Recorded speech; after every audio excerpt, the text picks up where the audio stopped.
Hello, welcome back to my channel, or welcome if you're new. My name is Laura, and in today's video we're going to be talking about all the books that I read in the month of January.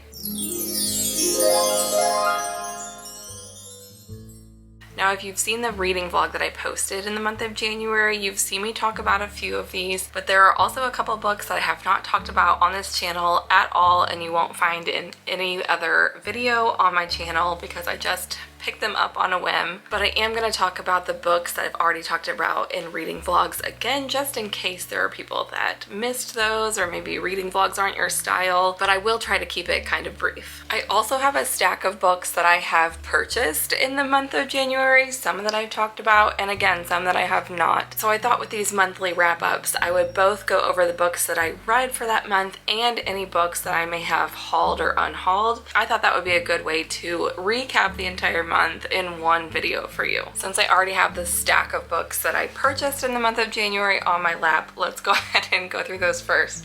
First, I purchased Horror Store by Grady Hendrix. I think this might be the one that I purchased this month that I'm most excited to read. This is a horror novel set in an IKEA-like setting. So there's a warehouse called Orsk, which is a furniture superstore in Cleveland, Ohio, and every morning the employees are arriving to find some really bizarre things happening. I believe that the employees at some point decide that they are just going to stay overnight and see what is going on, and I assume some strange and probably scary things are going to start happening. I also got Gone Girl by Gillian Flynn. This is a Missouri author. There is actually a documentary or a docu-series on Netflix called American Nightmare that just came out this month, and I watched that, and wouldn't you know, definitely a huge spoiler for the book Gone Girl. A little bummed that I feel like I kind of know one of the basic plot twists of this book, so don't watch American Nightmare if you don't want this book to be spoiled. But I did think that that was a great docu-series. This book takes place in a fictional Missouri town, so I am super excited to read it just because of that. But I also think that it just sounds like a really interesting mystery thriller. There's a husband and wife who are celebrating their 5th wedding anniversary when she goes missing. I believe he looks guilty at times, but we don't know necessarily if he is the killer. That is the mystery that we are trying to solve. I also picked up Sparring Partners by John Grisham. This is a collection of 3 novellas, one of which takes place in St. Louis with a little arch on the cover. That was honestly the main thing that drew my eyes to this book in the first place. I've never read anything by John Grisham before, so I'm really excited to see what his writing is like. The novellas are called Homecoming, Strawberry Moon, and of course Sparring Partners. And so I think these are going to be like some law, crime, like a lawyer type of mystery thrillers. The next 2 books I purchased from my friend Macy over at the Bright Side Girl. Macy sent me a list of a bunch of books that she was unhauling and asked if I would want to purchase them from her for just a couple dollars plus shipping each. So I thought that was a great deal. Magnolia Parks. Has anybody read this book? I have heard such mixed reviews. I've heard from some people that they absolutely love this and some people that they absolutely hated it. So I'm very curious to see what I'm going to think about that. I just noticed that this has a tiny little Ferris wheel on the cover, and Macy is hosting a circus, carnival, theme park themed readathon in February, and one of the reading prompts is a Ferris wheel on the cover. I already chose Joyland for that if you saw my February TBR, but if I finish all the other books that I planned for that readathon, this might be a good one to turn to next. I believe this is like a dark romance type of book. I really don't remember much about this plot at all. I just recognize the title and know that it's kind of a controversial one. And so I was just curious to see what I would think of that. Like, look at the back. It looks so strange with all these photos. And then the front cover looks so strikingly different. I don't know what that means. it might be a weird time reading that book. We'll see. This is another one that I picked up from Macy. This is a Jennifer Weiner novel. This is a middle grade novel, which I did not even realize that she had. I just recognized her name as an author because she is somebody that I used to love reading back in college, like In Her Shoes, Good in Bed, I think were my two favorites from her a long time ago. I have not picked up anything from her recently, and I definitely have never read any of her middle grade. Now this is Littlefoot Big City, so I believe this is like second or third in a series, so I will probably have to get the original Little Bigfoot first, but I thought this might be a fun one to read with my daughter. We love reading at bedtime. Even better, she has really been loving, which you'll see when I get into the books that I read in January, is when we find the audiobook and she can follow along. She's only in second grade, so sometimes with these chapter books she gets a little overwhelmed. She also struggles with some neurodivergence, and so she really has been benefiting from being able to hold the physical copy and follow along while someone else reads to her, and the audiobook has just been a really fun way for us to do that together. This says that Little Bigfoot Big City is a suspenseful sequel to The Littlest Bigfoot, who finds three misfits in the Big Apple, each trying to solve the mystery that binds them together. So I just thought that that looked really cute and something that my daughter might enjoy reading with me. The next two books I bought on my conference in Dallas, which you guys haven't seen yet. It will be part of a future reading vlog that I haven't finished, but I did go to Dallas just last week for a conference for work, and I picked up this book in the airport. This is What Moves the Dead by T. Kingfisher, but this book was highly praised in a lot of reading wrap-ups that I saw at the end of 2023. It is a retelling of Edgar Allan Poe's The Fall of the House of Usher. This is a nice short little horror read. It's less than 200 pages, so technically a novella. Very excited to read that one and see what I think of the wonderful T. Kingfisher that everybody has been talking about lately. I think this book has the potential to have a really permanent place in my heart. This is called No Surrender. It says it's a father, a son, and an extraordinary act of heroism that continues to live on today.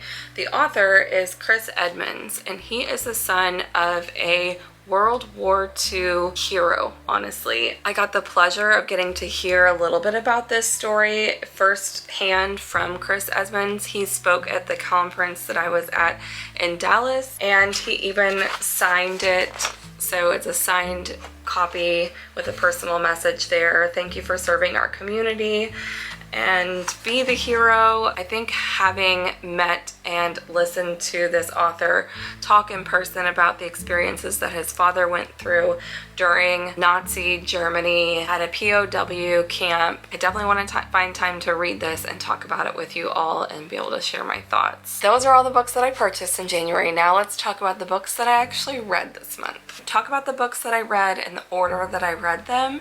So the first one was The Woman in Cabin 10 by Ruth Ware. Not a great start to the year for me, honestly. This was a 2-star read. It just wasn't the type of writing that I really enjoy. It's a mystery thriller. It is very fast-paced, but it's a first-person narrative that I just found to be really repetitive. And I also don't really love when the main plot twist, or the main trope, I guess you would say, is that you're second guessing the reliability of the narrator. That was really the only true plot twist, is that we just weren't sure if we could trust anything that this narrator was saying. Yeah, it wasn't the best mystery thriller for me. The next book I read was on my birthday, January 4th, and I also had to finish reading it the day after. I originally just wanted something that I could read just on my birthday that would be a nice, short, lighthearted read. This is a middle grade book. It's called The Little Prince by Antoine de Saint-Exupéry. That's my very best attempt at French. I'm very sorry. I'm sure I butchered that. But obviously this is a book that was translated from French into English, the version that I'm reading. And I just love the illustrations in this version. So vintage and beautiful. This is a cute little story about a pilot who has some plane trouble, and he ends up in this desert trying to repair his plane when he comes across the Little Prince, who turns out to be a small little man alien that lives on a tiny little asteroid, and he goes on to explain to the pilot and tell him all about his travels and how he came to be on Earth and all the different places in space that he has visited and the characters that he's met along the way. This is a type of book where it reads, you know, lots of little fables and smaller stories within the story, and it's a book that you could definitely read, you know, more than one time and get something different about it each time you read it, especially if you read it maybe like earlier on in your life and then later on in life. I think it's going to mean something different to you if you pick this up at different points throughout your life. If you hear barking and noises outside, it's my husband working the farm while I'm trying to film this. Anyway, so The Little Prince. This was a 4-star for me. I thought it was very cute. Definitely one that everybody should read. The next book I read in January is The Sea of Tranquility by Emily St. John Mandel. This one I also gave 4 stars to. This is a science fiction. I really think it's actually more of like a literary fiction, but with a lot of science fiction elements. This book plays on your sense of space and time, and there are a lot of characters in this, but it follows 3 main characters at 3 vastly different points in time. And there's this investigation piece that happens by the 3rd main character we're introduced to, Gaspari, where he is investigating this glitch or anomaly that happens that kind of ends up connecting all 3 of the main characters for one brief moment.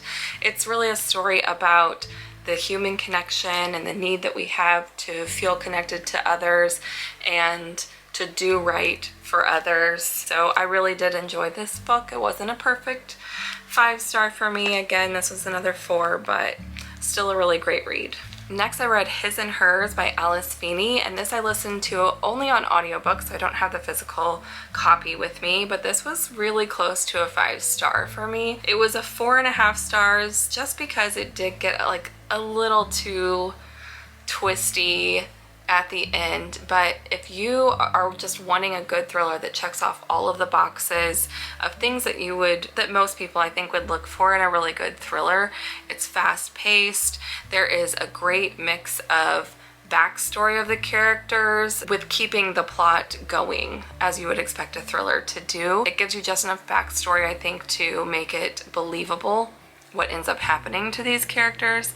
That being said, it is also a very hard read. There are some really uncomfortable topics and scenes to get through, if you will. It's a domestic thriller, so if you don't like topics like child loss or sexual abuse or divorce, I can see this not being everybody's cup of tea as far as the content, but I think as far as Alice Feeney's writing and being able to deliver a really solid thriller, this was a good one. The next book I have not talked about with you guys at all. I have been waiting for this video just so I could talk about this book. I read, or listened to on audiobook rather, That Time I Got Drunk and Saved a Demon. This is by Kimberly Lemming. This, I believe, was her debut novel, and you guys, this is the most hilarious narrative I've ever heard in my life. This follows Cinnamon, our main character. I believe it was in first person, and holy cow is she funny. This author is so good. Cinnamon, at the beginning of the book, is drunk, as the title suggests, and she ends up going home, and on her way home she finds that someone is in need of help. Cinnamon jumps at the chance to save the person that's in need, and lo and behold, it's a demon. This is like a fantasy romance mashup, so of course there ends up being a romantic connection between Cinnamon and the demon. It's a very spicy book. It's also very violent, like really unexpectedly violent, so don't go into this thinking it's going to be a nice little cozy fantasy. It is not. I will say the spice part of this was done really well. Usually, like, sex scenes in books I can do without, but I did find these to be really well written, so I was like, okay, maybe I do like a little bit of smut every once in a while. That being said, I did end up only giving this a 3.5 stars. I rounded up to 4 stars on Goodreads. There was a lot of like really cringy stuff the dialogue, the romance happened so fast. If it hadn't been for her humor, I probably would have DNF'd this, if I'm being 100% honest, but her humor carried this through enough to be like a 3.5 to 4 star rating for me. I had such a good time listening to this. It's only like 7.5 hours, I think, on audiobook. Highly recommend it if you like the idea of a kind of smutty fantasy romance mashup. The next book that I'm finished is one that I listened to with not just my daughter actually, but my 11-year-old son as well. This is Big Tree by Brian Selznick, and this was such a cute little story. I listened to this kind of like I was saying earlier as a hybrid where I had the physical copy, but we also listened to the audiobook version, which is narrated by Meryl Streep. I believe she got like a Grammy nomination for Best Spoken Word. The audiobook was definitely a really fun time. I gave this a 4 star. This is definitely one that I would consider like a cozy fantasy or science fiction kind of mashup. There's a lot of educational elements to this. I really appreciated in the afterword where it explains the actual science behind all the different characters. There are just so many really lovable characters in this book. Merwin and Louise, of course, in particular, and their mama tree. Merwin and Louise are 2 little seeds from a sycamore seed ball, and their mama sycamore tree is who we're introduced to at the beginning. There's a fire that breaks out and breaks Merwin and Louise away from the rest of their seed siblings in their seed ball and away from their mama, and they go on this journey of trying to find a place where they can root themselves and grow. And it's just such a heartwarming. I almost like teared up over this book. It was just so sweet and so touching. The illustrations I think were a little bit lackluster for me, but other than that, it was a very fun time reading this, and I definitely want to pick up more graphic novels, middle grade graphic novels from Brian Selznick. The next book that I finished in January, and the last one that we're really going to talk about, in fact, is Tomorrow and Tomorrow and Tomorrow by Gabrielle Zevin. This I gave a 4 star to. Sam and Sadie are our 2 main friends, and then they befriend a 3rd friend in this little kind of weird little friendship triangle that they have.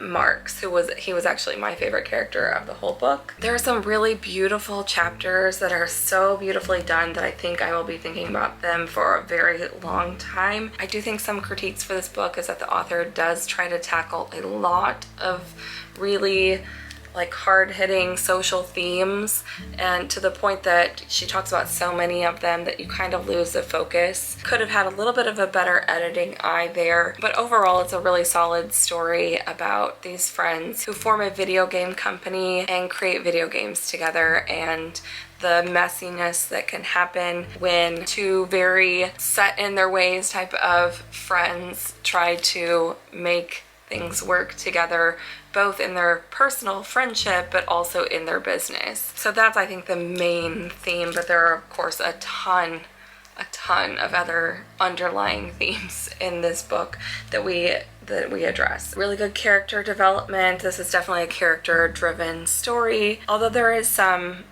action that happens towards the end of the book. I did technically finish one more book in the month of January, and that was Babel by R.F. Kuang, but that is a little bit of a spoiler for you. I have not finished reading all the books that I want to read for the reading vlog that this book is going to be featured in, and I don't want to spoil that reading vlog for you. So this is where we get into like the weird messiness of doing BookTube and wanting to be able to do reading wrap-ups like this, but also not wanting to spoil reading vlogs that I haven't been able to post yet. Bear with me while I figure out how to do all the timing and things just right. So hopefully we don't run into this too often, but I think that's all I really want to say about that for now, because I don't want to spoil that reading vlog. Because I have the 2 readathons for this month in February, one that kicks off today, the X's and O's readathon, and then followed immediately after by Macy's Circus festival, theme park themed readathon. You probably won't get to hear my thoughts on this for just a little while. I think towards the end of February I should be able to post the reading vlog where I talk about this one. I also want to show you behind me this whole time is my tiny little bookshelf. I have one now. It only has a couple of shelves filled because I don't have that many books, but I wanted to show it off there. I realized that I was sitting in front of it this entire time. That's going to be the end of this video. I hope that you enjoyed it. Give it a thumbs up if you did. It really helps my channel grow and I appreciate it so much. Subscribe if you haven't yet to see more from me. I have some really fun reading vlogs coming up for you in February. Some really good reads